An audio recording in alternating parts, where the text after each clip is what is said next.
Hello friends, ഇന്ന് നമ്മൾ ഉണ്ടാക്കാൻ പോകുന്നത് ന്യൂട്ടെല്ല മഗ് കേക്കാണ്. അതെങ്ങനെ ഉണ്ടാക്കുന്നതെന്ന് നമുക്ക് നോക്കാം.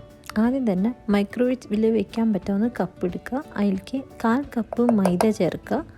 അത് കഴിഞ്ഞാൽ 2 ടേബിൾ സ്പൂൺ പൗഡർഡ് ഷുഗർ ചേർക്കുക. അതിന് 2 ടേബിൾ സ്പൂൺ കൊക്കോ പൗഡർ ചേർക്കുക.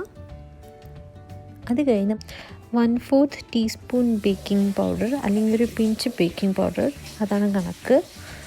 ഇനി ഡ്രൈ ഇൻഗ്രീഡിയൻസ് എല്ലാം കൂടി നമുക്ക് ഫോർക്ക് വെച്ചോ അല്ലെങ്കിൽ സ്പൂണ് വെച്ചോ മിക്സ് ചെയ്തെടുക്കാം. നല്ല രീതിയിൽ ബ്ലെൻഡായി വരണം. കണ്ടോ, ഇപ്പം നല്ല രീതിയിൽ ബ്ലെൻഡായി. ഇനി ഇതിലേക്ക് നമ്മുടെ വെറ്റ് ഇൻഗ്രീഡിയൻസ് ചേർക്കാം. അതായത് 1/4 കപ്പ് പാല്. അത് കഴിഞ്ഞ് പിന്നെ എണ്ണയാണ് ഉപയോഗിക്കുന്നത്. നിങ്ങൾക്ക് കനൽ ഓയിൽ യൂസ് ചെയ്യാം അല്ലെങ്കിൽ വെജിറ്റബിൾ ഓയിൽ യൂസ് ചെയ്യാം. അതൊരു 2 ടീസ്പൂൺ ഒഴിക്കുക. ഇനി ഇതെല്ലാം കൂടി ഒന്ന് നല്ല രീതിയിൽ മിക്സ് ചെയ്ത് വരിക. ഇനി ഇതിലേക്ക് നമ്മുടെ മെയിൻ ഇൻഗ്രീഡിയൻ്റായ ന്യൂട്ടെല്ല ചേർക്കാൻ പോവാണ്. ന്യൂട്ടെല്ല ഞാനിവിടെ ചേർക്കുന്നത് 2 ടേബിൾ സ്പൂണാണ്. അങ്ങനെ നമ്മൾ 2 ടേബിൾ സ്പൂൺ ന്യൂട്ടെല്ലയും ചേർത്തു. ഇനി ഇത് നന്നായിട്ട് മിക്സ് ചെയ്യുക. നല്ല ഫോർക്ക് വെച്ചിട്ട് തന്നെ നല്ല രീതിയിൽ മിക്സ് ചെയ്തിട്ട് കണ്ടോ, ഇങ്ങനെ പരിവാവണം, ഈ കൺസിസ്റ്റൻസി ആവണം കേട്ടോ. ഇനി നമുക്കിതൊരു മൈക്രോവേവിൽ വയ്ക്കാം. 1 minute 10 seconds, അതായത് മൊത്തം 70 seconds വെച്ചാൽ മതി കേക്കാവാൻ. അങ്ങനെ നമ്മൾ 70 seconds കഴിഞ്ഞു.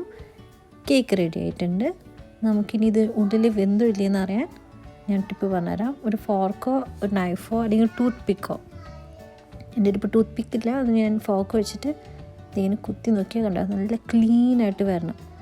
അതിൻ്റെ അർത്ഥം കേക്ക് ഉള്ളിൽ കുക്കായിട്ടുണ്ടെന്നാണ്. ഇനി നിങ്ങൾക്കിത് എങ്ങനെ വേണമെങ്കിലും സെർവ് ചെയ്യാം. ഞാനിപ്പോൾ ഇവിടെ ചോക്കോ ചിപ്സും ഹെർഷി സിറപ്പാണ് യൂസ് ചെയ്തിരിക്കുന്നത്. നിങ്ങൾക്ക് വേണമെങ്കിൽ വിപ്ഡ് ക്രീം യൂസ് ചെയ്യാം അല്ലെങ്കിൽ വാനില ഐസ്ക്രീം യൂസ് ചെയ്യാം, എന്ത് വേണമെങ്കിലും ചെയ്യാം. ഇത് വളരെ പെട്ടെന്ന് ഉണ്ടാക്കിയെടുക്കാൻ പറ്റിയൊരു സൂപ്പർ കേക്ക് റെസിപ്പിയാണത്. അങ്ങനെ നമ്മുടെ കേക്കൊക്കെ റെഡിയായി കഴിഞ്ഞു. ഇനി നിങ്ങളെല്ലാവരും ഇത് ട്രൈ ചെയ്ത് നോക്കുക. ഇഷ്ടപ്പെട്ട സബ്സ്ക്രൈബ് ചെയ്യുക, വീഡിയോ ലൈക്ക് ചെയ്യുക, ഷെയർ ചെയ്യുക. Thank you.